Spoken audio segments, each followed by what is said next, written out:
কবি বলেন বেফেদার পর্যন্ত ফায়দাও কোনাত, বেফেদার পর্যন্ত ফায়দাও কোনাত, তিফলে রাদার মাহাতে গুইয়া ও খুনাত। আমার আল্লাহ এই পৃথিবীতে পিতা মাতা ছাড়াও মানুষ বানাইছেন, আবার শুধু মা আছে বাবা নাই মানুষ বানাইছেন। পিতা মাতা ছাড়া বানাইছেন আদম আর হাওয়াকে, আর বাবা ছাড়া বানাইছেন হযরতে ঈসা রুহুল্লাহকে। কোন সুবহানাল্লাহ। আল্লাহ বলেন পৃথিবীর জমিনে এই নির্দেশগুলো আমি রাখার জন্য আমি প্রমাণ করে দিয়েছি। আমি চাইলে মা ছাড়া বানাইতারি, আমি চাইলে বাবা ছাড়া বানাইতারি, আমি চাইলে আমার মা ছাড়া বাবা নাই তাও বানাইতারি। এই নির্দেশন এই পৃথিবীর জমিনে রাখার জন্য আমি আল্লাহ পৃথিবীতে প্রমাণগুলা ঘটিয়ে দিয়েছি। কিন্তু ঈসা নবী আগুন না পাওয়ার কারণে হাঁটতেছেন পাহাড়ের দিকে। বাইতুল্লাহ নামে একটি জায়গা আছে, ওই জায়গায় যাওয়ার পরে হযরত ঈসা রুহুল্লাহ দেখলেন এত সুন্দর একটি পাথর, যেই পাথরটা জীবনে কোনোদিন ঈসা নবী দেখে না। দুধের চেয়েও সাদা এত সুন্দর পাথর।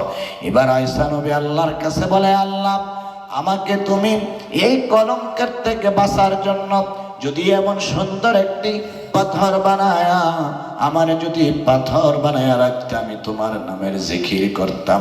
আমার আল্লাহ কয় ফাখরাজা মিনহু মুসাল্লিনা ইউসাব্বিহু লা ইলাহা ইল্লাল্লাহু ঈসা রুহুল্লাহ। ঈসার পাথর বানান লাগবে না, কিচ্ছু বানান লাগবে না। ঈসা তুমি এই পাথরটার মধ্যে একটা আঘাত করো। কি করো? আঘাত করলেন পাথরের মধ্যে। এই পাথর যখন আঘাত করলেন তখন ফাখরাজা মিনহু বের হয়ে গেলেন মুসাল্লিনা ইউসাব্বিহু লা ইলাহা ইল্লাল্লাহ। একজন দরবেশ বের হলেন, তিনি তাসবিহ জপতেছেন। কি তাসবিহ জপেন? লা ইলাহা ইল্লাল্লাহ ঈসা রুহুল্লাহ, লা ইলাহা ইল্লাল্লাহ ঈসা রুহুল্লাহ। এবার ঈসা নবী আশ্চর্য হয়ে গেলেন। আল্লাহকে বলেন, আল্লাহ আমি বুঝলাম না, এবার পাথর হওয়ার আকাঙ্ক্ষার নাই, এর মতো একটা দরবেশ বানাইয়া আমার আপনি পাথরের মধ্যে ঢুকাইয়া দেন। আমি মানুষের মুখের থেকে, মানুষের কলঙ্ক থেকে বাঁচতে চাই। আল্লাহ বলে, সারে এই ব্যক্তিকে জিজ্ঞাসা করো কত বছর এই পাথরের মধ্যে আছে। যখন ব্যক্তিকে জিজ্ঞাসা করা হলো, ওই ব্যক্তি বলে, ঈসা 1 নয় 2 নয়, আজকে 80,000 বছর আমি এই পাথরের মধ্যে আল্লাহর নামের তাসবিহ গুনি। কত হাজার বছর? হায় হায়। এবার আবার কেউ লিখেছেন 80 বছর, কেউ লিখেছেন 80,000 বছর। যাই হোক, এবার 80 বছর তিনি এবার জপলেন।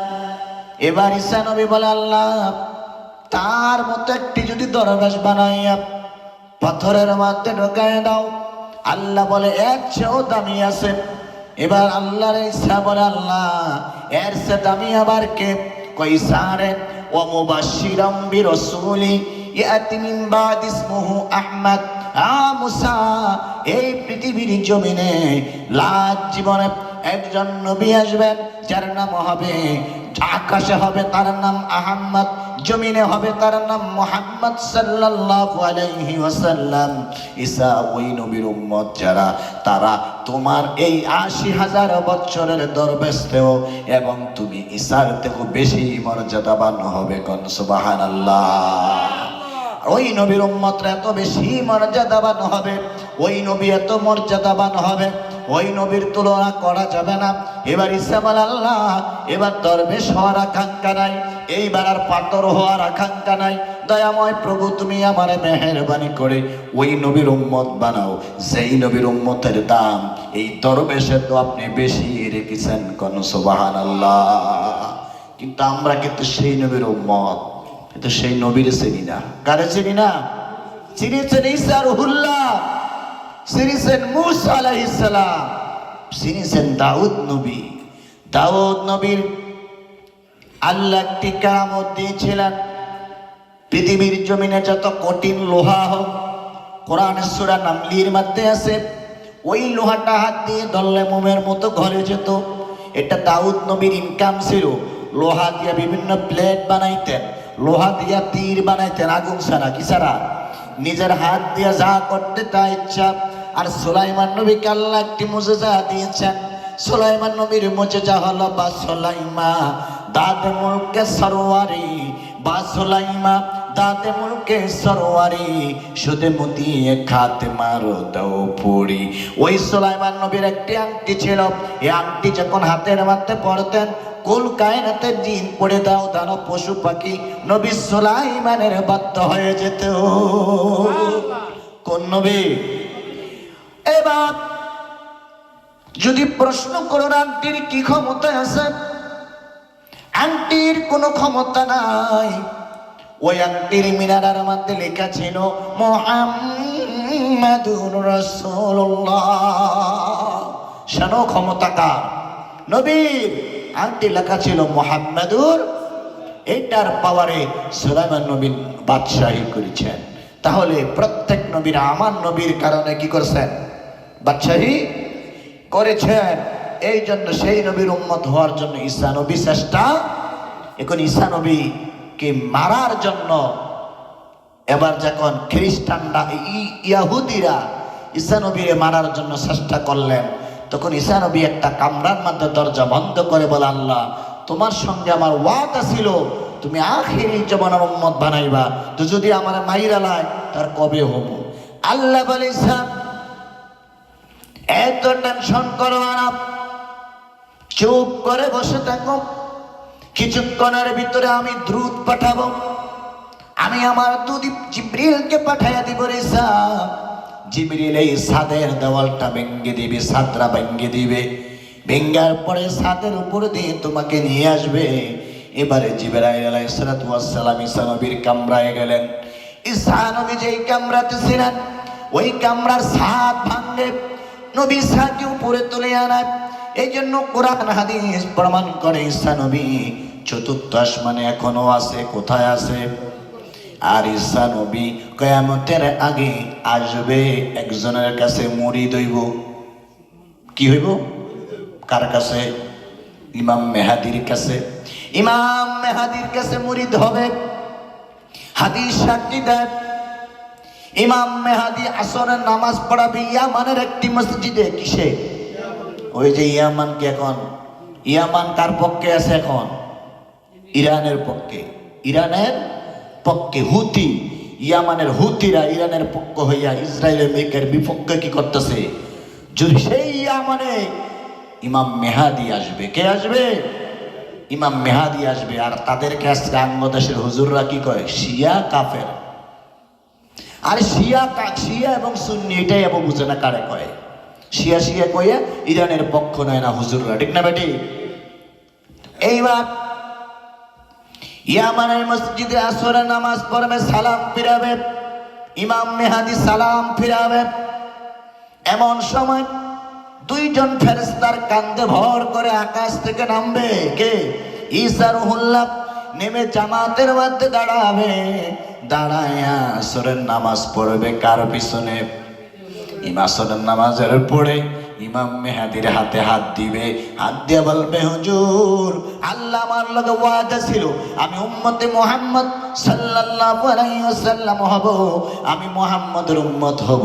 আপনি তো মুহাম্মদের বড় একজন নেতা, আপনি দয়া করে আমার কালিমা পড়াইয়া আপনার কাছে বায়াত করাইয়া উম্মতে মুহাম্মদি বানাইয়া দেন। কোন সুবহানাল্লাহ। তাহলে বোঝা গেল ইমাম ছাড়া উম্মতি মুহাম্মদি হওয়া যাবে। এই যুগেও যারা নায়েবে রাসূল ইমাম ওলি আল্লাহ তাদের হাতে হাত দিলে উম্মতি মুহাম্মদি হওয়া যাবে, এছাড়া আর যাওয়া যাবে না। তাহলে আজকের মূল আলোচ্য বিষয়টা হচ্ছে আমার প্রিয় নবী মুহাম্মদ রাসূলুল্লাহ সাল্লাল্লাহু আলাইহি ওয়াসাল্লামের কত শান, এই শান জীবনে শেষ করা যাবে। ভাইয়ের আমার, ঈসা নবীকে দিয়ে আল্লাহ বুঝাইলেন যদি কোটি কোটি বছর মানুষ ইবাদত করে আর আমার প্রিয় নবীজির উম্মত হলে তার চেয়ে বেশি দামি, তার থেকে, তবে সেই উম্মতরা হতে হবে তা'মুরুনা বিল মা'রুফ ওয়া তানহাউনা আনিল মুনকার। মানুষকে সৎ কাজের আদেশ করতে হবে, অসৎ কাজের নিষেধ করতে হবে। ওই ধরনের মানুষ আছে উম্মতের মধ্যে। শ্রেষ্ঠ মানুষ কি মানুষ? শ্রেষ্ঠ মানুষ। তোর উম্মতের মধ্যে শ্রেষ্ঠ মানুষ হলে পেজ কি লাগান যাইতো না? কি লাগা যাইতো না? আমরা এইজন হেজনের লাগে, হেজন এইজনের লাগে কি লাগাই দেই? পেজ লাগাই দেই। এটা উম্মতে মুহাম্মদীর কাজ না। এই জন্য আমরা নবীর এত মর্যাদা, আমার নবীর এত শান। এই পৃথিবীর জমিনে এমন কোন মানুষ নাই পৃথিবীতে আগমন করেছে খাতনা লইয়া। আছে প্রমাণ? আঙ্গরে আইলে কি করে? খাতনা করে, বা কেউ স্বপ্নে খাতনা করে। কিন্তু আমার নবীকে যখন প্রশ্ন করা হলো, হাবিব আপনি যে পৃথিবীতে এসেছেন আপনার কি বৃহৎ মর্যাদা আছে? আল্লাহর নবী বলেন, কারামাতি রব্বি আন্নি বুলিতু মাখতুনা ওয়া লাম ইয়ারা আহাদুন সাওআতি। তাবরানী শরীফের মধ্যে বলেন, হাবিব আমার নবী বলেন, আল্লাহর কাছ থেকে আমার একটি বড় মর্যাদা। কয় কি মর্যাদা? কয় আমি যখন পৃথিবীতে এসেছি আমার সতর কেউ দেখে না, আমি বেহেশতি জামা পরে এসেছি। এবং কি পৃথিবীর কেউ আমার খাতনা করে নাই, আমার খাতনা অটোমেটিক নিয়ে এসেছি, কেউ করতে পারে না। আমি জান্নাতে পোশাক পরে খাতনা অবস্থায় এই পৃথিবীর জমিন আগমন করেছি। আর আমাদের দেশের ওই যে মিথ্যাবাদী ঘন্টা মৌলবীরা বলেন আল্লাহর নবী নাকি মানুষ। মানুষ বটে, আমরাও মানি, কিন্তু আমাদের মুখ থেকে যেইভাবে দুর্গন্ধ বের হয় নবীর মুখ থেকেই ভাই দুর্গন্ধ হয়তো। নাউজুবিল্লাহ। ওই ঘন্টা মৌলবী, ওই যে কাযযাব বিন রাজ্জাক, কাযযাব বিন রাজ্জাক মানে মিথ্যাবাদী, তাদের সেলা চামুন্ডারা আল্লাহর নবীকে বলেন নবীরা কি আমাদের মতো দুর্গন্ধাস্ত? নাউজুবিল্লাহ। তো নবী যদি তোমার মতো দুর্গন্ধাস্ত, নবীর সাহেব মুবারক সাহাবীরা খাইলো কি করে? সাহাবীরা খেয়েছে না? নবীজির পেশাব মুবারক সাহাবীরা খেয়েছেন, নবীজির পায়খানা মুবারক সাহাবীরা খুঁজছেন, জীবনে খুঁজেও। এবার নবীকে প্রশ্ন করা হলো, ইয়া রাসূলুল্লাহ, ইয়া হাবিবাল্লাহ, আপনার পায়খানা মুবারক কেন পাওয়া হয় না? আল্লাহর নবী বলে, তোমরা শোনো সাহাবীরা, পৃথিবীর সব কিছুর একটি রিজিক আছে, খাদ্য আছে।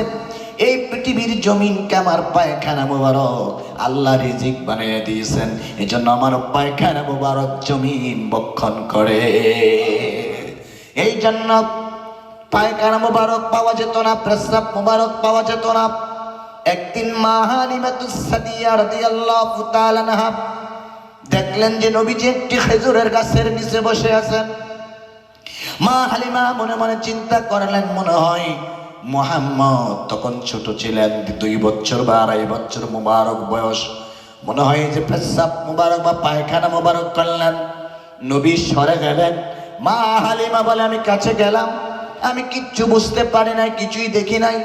তবে মনে হয় ওই যে মানুষের জামার মধ্যে, খেতার মধ্যে যদি তেল পরে একটা তেলের চিহ্ন দেখা যায়, দাগ দেখা যায়, আমার কাছে মনে হলো এই খেজুর গাছের নিচে মনে একটি চিহ্ন বা দাগ দেখা যায়। আমি একটু অগ্রসর হয়ে আমি হাত লাগিয়ে মুছে দিলাম, কিন্তু হাতের মধ্যে লাগে না। তারপরে যখন হাতটা নাকের কাছে নিয়েছি, খোদার কসম পৃথিবীতে এমন আতর আর কেউই সৃষ্টি করতে পারে না। সুবহানাল্লাহ। আমার নবীর পেশাব মুবারকের যে কত পাওয়ার হয়, ওই মূর্খ কাযযাব, মূর্খ মিথ্যাবাদী ওহাবিদের দালাল, ব্রিটিশের দালাল, আহলে হাদিস, আহলে খাবিস নামের বেয়াদব আমার নবীর কয় আঙ্গ যেমনে পোষা গন্ধ বের হইতো, নবীরও তেমনি কি হইতো। অমূর্খরা তোরা যখন কোন প্রস্রাবখানার প্রস্রাব করার দুর্গন্ধের কাছে যাওয়া যায় না, যাওয়া যায় কাছে, দুর্গন্ধ কাছে যাওয়া যায় না। আল্লাহর ওলি হুজুর গৌস পাক আব্দুল কাদের জিলানী গিলানী রাদিয়াল্লাহু তাআলা আনহু অসুস্থ হয়ে গেলেন। হাকিম বিজ্ঞানিক বললেন তিনার প্রস্রাব টেস্টিং করতে হবে। একটা পাতিলের মধ্যে প্রস্রাব রাখা হলো, বাহাজাতুল আসরারের মধ্যে আছে। ওই প্রস্রাব টেস্টিং করতে যাইয়া 300 খ্রিস্টান মুসলমান হয়ে গেছে। তিনি আমার নবীর গোলামের ঘরে গোলাম, তিনার প্রস্রাব মুবারক পরীক্ষা করতে যায় যদি 300 হাকিম খ্রিস্টান মুসলমান হতে পারে। ও মিথ্যাবাদী কাযযাব, তুই বল তোর পেশাব খাইব কয়জনে? তোর পেশাব তো কুকুরও খাইতো না, ঠিক না বেঠি? তোর পেশাব কুকুর খাবে না, মানুষ তো দূরের কথা, কিন্তু আমার নবীর পেশাব মোবারক হযরত হাসান বসরি রাদিয়াল্লাহু তাআলা আনহু ছোট থাকতে মায়ের সঙ্গে নবীর খেদমতে থাকতেন। হাসানের মা একদিন নবীজি পেশাব মোবারক করে খাটের নিচে রেখে দিলেন, আর হাসান বসরি রহমাতুল্লাহ আলাইহি তিনি ছোট ছিলেন, তিনি তখন জ্ঞান হয় না, ওই পানি পান করলেন। গোপনে পান করার পরে নবী বুঝতে পারলেন হাসান বসরি পানি পান করেছেন। আর হাসান বসরি মাথায় হাত রেখে হাসান বসরি মাকে বললেন, আল্লাহ, হাসান বসরি যতটুকু আমার পেশাব পান করেছে ততটুকু এলেম তুমি তাকে দান করে দাও। আজকে হাসান বসরির এলেম কম না বেশি? এই মোল্লা গো না খাই, মোল্লারা কয়েক পেস্তাগো পেস্তাবের গন্ধ শুনলে কুকুর বইরে দৌড় দেয়। আগে কুকুর গু খাইতো, অনেক খায়নি, কেমনে খাইবো? এখন তাগো ভিতরে নবী নাই, এজন্য তাগো গু কুত্তাও ঘৃণা করে, ঠিক না বেঠে? কত বড় আল্লাহু আকবার, ইয়া রাসূলুল্লাহ।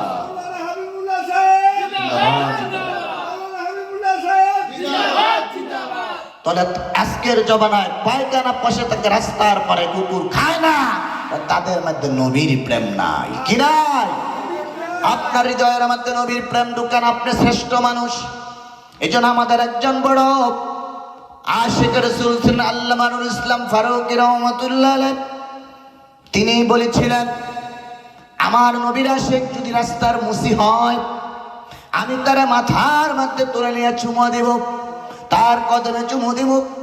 আর আমার নবীর প্রেমিক না, আমার নবীর বিশাল বড় আলেম, তার কোনো শিক্ষার তুলনা নাই, কিন্তু তিনি যতই বড় আলেম হোক তার আমি দুটা মুস্ত রাখবো না, কারণ তার হৃদয়ের মধ্যে নবীর প্রেম। তাহলে আমাদের হৃদয়ে দরকার কি? নবীর প্রেম। এজন্য শায়ের বলেছেন, আল্লাহ মানলে নবী মানা হয় না, আল্লাহ মানলে, কিন্তু নবী মানলে আল্লাহ মানা হইয়া যায়। তাহলে আমরা যদি শুধু নবীরে মানি, আল্লাহ মানা হইয়া যায়। কারে মানতে হবে? আমাদের মসজিদ গুলোতে এখন যান, খালি ওয়াজ করে আল্লাহ, কার? আল্লাহর এই করলে শিরিক হবে, এই করলে বিদআত হবে, এই করলে এই হবে, এই করলে পাপ হবে। আল্লাহকে খুশি করো, আল্লাহর আইন, সৎ লোকের আইন, বিভিন্ন ভাবে বিভিন্ন কিছু বলে, কিন্তু কসম খোদা নবীর প্রেমের কথা তাদের মুখে আসে না। আমাদের দরকার কি? নবীর প্রেম না আল্লাহর প্রেম? অবস্তুর সাথে প্রেম করা যায় না, যেই বস্তুকে দেখা যায় না, যেই বস্তুকে ধরা যায় না, যেই বস্তুকে শোয়া যায় না, ওই বস্তুর সাথে কারো প্রেম হয়? বলেন তো, কে বাতাসের লগে প্রেম করে? আল্লাহর কি ধরা যায়, শোয়া যায়, দেখা যায়? তো কিসের প্রেম? আল্লাহ বলেন, আমি জানতাম আমাকে ধরা যাবে না, আমাকে ছোঁয়া যাবে না, আমাকে স্পর্শ করা যাবে না, তবে আমি আমার পক্ষ থেকে আমার প্রিয় বন্ধু মুহাম্মদ রাসূলুল্লাহ সাল্লাল্লাহু আলাইহি ওয়াসাল্লামকে প্রেরণ করলাম। আমার নবীকে তোমরা ভালোবাসো, আমি আল্লাহকে ভালোবাসা হয়ে যাবে। এজন্য কোরআনুল কারীমের মধ্যে বলেন, ইন কুনতুম তুহিব্বুনাল্লাহ, যদি তোমরা আমি আল্লাহকে ভালোবাসতে চাও, ফাত্তাবিউনি, আমার নবীর ভালোবাসার অনুসরণ করো, ইউহিব্বুকুমুল্লাহ, যদি নবীরে ভালোবাসো, আল্লাহ বলেন আমার কাজে লাগবে না, আমি আল্লাহ তোমারে নিজে ভালোবাসা নিব। দরকার কি? কার ভালোবাসা? এক চুল জাররা পরিমাণ ভালোবাসা থাকলো সে জাহান্নামে জ্বলতে পারবে। আবার কিছু ভালোবাসা আছে স্বার্থের ভালোবাসা। কিসের ভালোবাসা? নবীকে ভালোবাসতে হবে বিনা স্বার্থে, জীবনের চেয়েও, কারণ জীবনের চেয়ে বেশি আর কি আছে এটা আঙ্গো জানা। আমরা নবীকে এমনি ভাবে ভালোবাসতে হবে, কিন্তু আজকে নবীর ভালোবাসা আমাদের হৃদয়ে কি? এজন্য কুনতুম খায়রা উম্মাতিন উখরিজাত লিন-নাস তা'মুরুনা বিল মা'রুফি ওয়া তানহাউনা আনিল মুনকার। আল্লাহ বলেন, উম্মতে মুহাম্মদ সাল্লাল্লাহু আলাইহি ওয়াসাল্লামের উম্মতকে আমি পৃথিবীর জমিনে সর্বশ্রেষ্ঠ বানাইয়াছি। কেন বানাইয়াছেন? তারা মানুষকে আল্লাহর পথে ডাকবে, নবীর পথে ডাকবে, ইসলামের পথে ডাকবে, ভালো পথে ডাকবে। এই জন্য তাদেরকে আমার আল্লাহ সর্বশ্রেষ্ঠ বানায়া দিছেন। কোন সুবহানাল্লাহ। এই কথা বলে শেষ করে দিচ্ছি, আগের জমানার নবীদের নিয়ম ছিল, তারা পৃথিবীর প্রথম সেজদা যেই জায়গায় করত, প্রথম জন্ম হইয়া মরণ পর্যন্ত পৃথিবীর যেই জায়গায় যাক না কেন ওই জায়গায় আসিয়া সেজদা করতে হইতো। কিন্তু আমার নবী চিন্তা করলেন হবে না, আমার উম্মত গরিব হবে, আমার উম্মত টাকার জন্য মিশর যাবে, আমার উম্মত টাকার জন্য জর্ডানে যাবে, আমার উম্মত টাকার জন্য আমেরিকা যাবে, আমার উম্মত টাকার জন্য বিভিন্ন রাষ্ট্রে চলে যাবে। আমার উম্মতের বেলায় যদি এই আইন থাকে তাহলে জীবন একটা উম্মত জান্নাতে যাবে না। এবারে শুধু ওয়াজুদাস রাহমাতাল লিল আলামিন, শুধু ওয়াজুদাস রাহমাতাল লিল আলামিন, মসজিদে শুধু হামারু এ জমিন। কোন সুবহানাল্লাহ। আমার আপনার নবী কামলিওয়ালার দুয়ার বরকত আমার আল্লাহ বলেন, হাবিব আপনি যেহেতু চেয়েছেন আমি বুঝতে পেরেছি, আমি কুল কায়নাতের মধ্যে এমন একটি জায়গা নাই, সম্পূর্ণ দুনিয়াটাকে আমি মসজিদ বানায়া দিয়েছি, আপনি যেই জায়গায় ইচ্ছা সেই জায়গায় নামাজ পড়ো। সুবহানাল্লাহ। কার জন্য? আয় হায়। কিন্তু সেই নবী এখন ভালো না, চুক্কা লাগে। কি লাগে? কাদ্দারাতে সিন্নি খাইলা মোল্লা চিল্লা না, নবী চিল্লা না, চিল্লা কি তুমি? হায় রে হায়। নবীকে হৃদয়ের মধ্যে এমনি ভাবে রাখতে হবে, কারণ নবী না থাকলে ঘরে চুরি হবে। কি হবে? আমি কোরআন থেকে প্রমাণ দিচ্ছি। আল্লাহ বলেন আমার নবীকে সিরাজাম মুনিরা, মুনিরা মানে উজ্জ্বল, সিরাজ মানে সূর্য। সিরাজ মানে কি? এবার আপনারা বলেন চুরি কি অন্ধকারে হয় না ফরে হয়?